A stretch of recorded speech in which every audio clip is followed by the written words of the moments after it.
The duel between a German Panther tank and an American Pershing outside Cologne Cathedral in March 1945 has been extensively and exhaustively studied. It will be covered in this film, but I've always wanted to set this confrontation into the wider picture of the American capture of Cologne. The Americans didn't simply drive into the city and defeat a single German tank. They had to fight their way in street by street. So before we get to the climactic final confrontation at the cathedral, let's examine how the US Army managed to reach the famous building in the first place.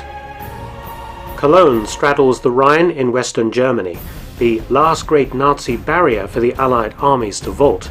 Its capture was imperative to US plans. But the Germans would not give up the city without a fight. Cologne was a city in ruins. It had been bombed an astounding 262 times by both the Royal Air Force and the United States Army Air Force. Nearly 35,000 tons of bombs had been dropped on the city, killing 20,000 citizens. The biggest raid was staged by the RAF on the night of the 30th to 31st of May 1942, when 1,000 bombers created a firestorm. But the destruction and rubble actually created ideal defensive positions for the Germans, just as the German bombing of Stalingrad had done in 1942. The rubble-choked streets would impede the advance of US armored forces as they headed towards the center and the river. Cologne will be the largest German city captured by the United States during the war. 8 months after D-Day, the US Army is poised to cross the Rhine. Dominating the city centre on the western bank of the Rhine was the massive Cologne Cathedral, over 800 years old, its twin spires looming over the heavily bombed and wrecked city. Behind the cathedral stood the Hohenzollern railway bridge over the Rhine. Most of the German forces in Cologne had retreated over the river to the eastern bank by the time US forces penetrated the suburbs, but a few units remained to harass the enemy advance.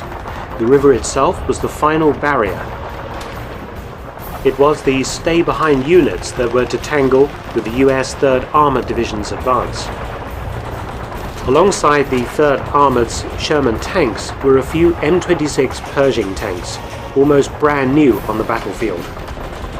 The American assault on the city began on the 5th of March 1945 at 0710 hours when Colonel Leander L. Doan's Task Force X entered Cologne through the northwestern suburbs. The tanks moved forward under a smokescreen with infantry on their rear decks. However, 16 88mm anti-aircraft guns at the airport put up a hell of a fight against Task Force Lovelady, another of the 3rd Armoured's task forces piercing through to the city centre. It took Lovelady some hours to overcome the German 88mm battery at the airport. Trying to reach the riverfront would be very difficult. Ferries were busily taking Germans to the eastern bank. The rest were preparing to fight delaying actions. Task Force Wellborn was another unit that ran into heavy enemy fire, finding themselves under 88mm, small arms and Panzerfaust fire. Lieutenant Colonel Wellborn and his men were forced to fight the Germans all day as they battled the guns, the Panzerfausts and the infantry. There were also plenty of snipers in the wreckage of the city. Each had to be separately located and eliminated, a highly time-consuming process that caused several US casualties. The 3rd Armoured Division had already lost one of its new M26 Pershing tanks when it was knocked out on the approaches to the city.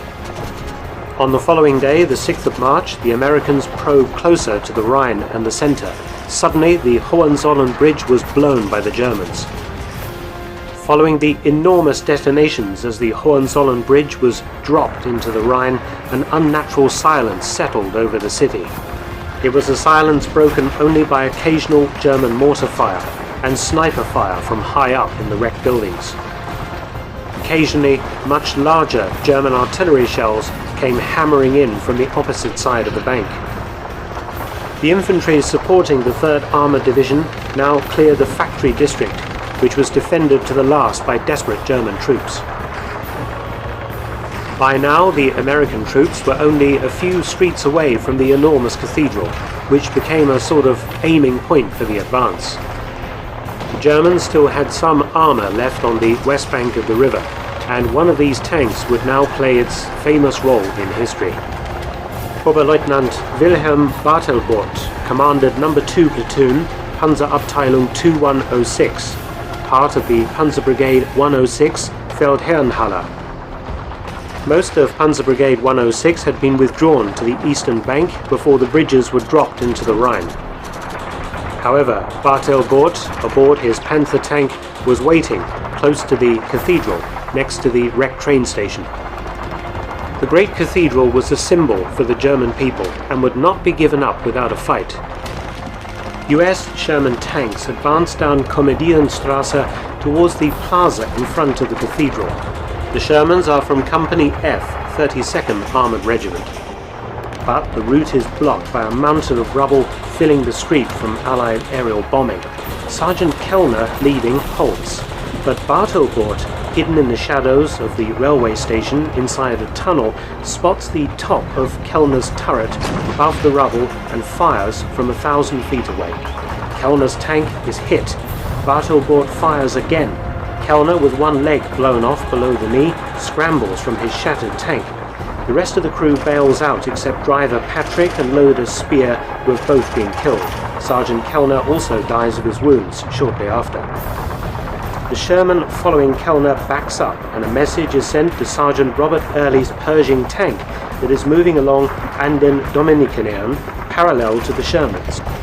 Early's Pershing is from Company E, 32nd Armoured Regiment. Sergeant Early dismounts and moves on foot to the junction of Marzellenstrasse to observe the Panther. Bartelbort has broken cover and driven 700 feet closer to Kellner's knocked-out Sherman, and is sitting facing the Shermans up Komedienstrasse, his right flank exposed along Marzellenstrasse. Early notes this position, runs back to his Pershing, and drives to the corner of Marzellenstrasse, swinging the turret right to face the Panther. The German sees the Pershing and swings his turret right to line up for a shot, but at the moment of shooting, Bartelbort hesitates. He can't identify the new American tank type. He said he thought it was German. A couple of seconds' delay seals his tank's fate. The Pershing fires. The distance is 360 feet. The Panther's armor is pierced. Seconds later, the Pershing fires again. Bartelbort and his crew begin to evacuate the tank. Pershing fires for a third time, and the Panther bursts into flames. Bartelbort and one other crewman survived, the other three either dying in hospital or inside the tank. The Panther will burn for 3 days. The next day, 7th of March 1945, Cologne, the western side, is completely cleared by the 3rd Armoured Division and the 104th and 8th Infantry Divisions. It is a dead city. Most of the population has been evacuated. The rest live a troglodytic existence inside cellars or in shanties on the edge of the city. Carnage caused by the heavy Allied bombing is everywhere. Barely one building has escaped unscathed. On the 8th of March, US infantry liberated the Cologne prison, where they found 85 living skeletons out of the 800 original prisoners. The other prisoners had either been evacuated east or shot by the SS before they departed. The attention of the First Army now turns to the Remagen bridgehead. As for Oberleutnant Bartelbort's Panther, it was later dragged to outside the cathedral and its turret realigned before eventually being scrapped after the war. The Battle of Cologne will be forever defined by the duel between a Panther tank and America's new Pershing. Hopefully you can now see that there was more to it than that.